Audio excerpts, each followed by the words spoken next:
ziua 37 când deschidem pachete cu Rareș.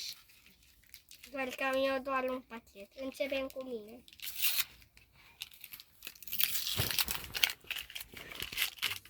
Avem sigla la o echipă. La Iran, Lucas Dignie, Hasan Altamabti, logo-ul Curaçao, capului verde, Marcel Ruiz, Sofian Ambramat și Jean Papier Baim. Aici avem un card de joc. Eu deschid al doilea pachet.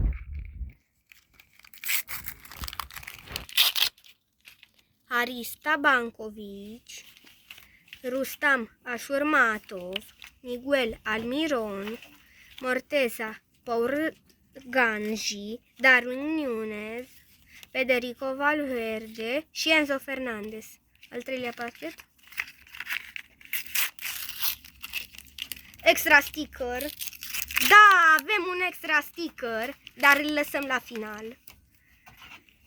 Gideon Mensah, Ramin Rezaeian, echipa Haitiului, Mohamed Hamdi, Rafael Leao, Mohamed Amine Tougai, Zenot Debast și acum să vedem extra stickerul Moises Caicedo.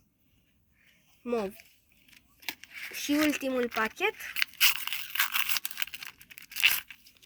Michael Sadilek, echipa Uruguayului, Jordan Ayew, echipa Austriei, Memphis Depay, Leroy Sané și Jeremy Antonies.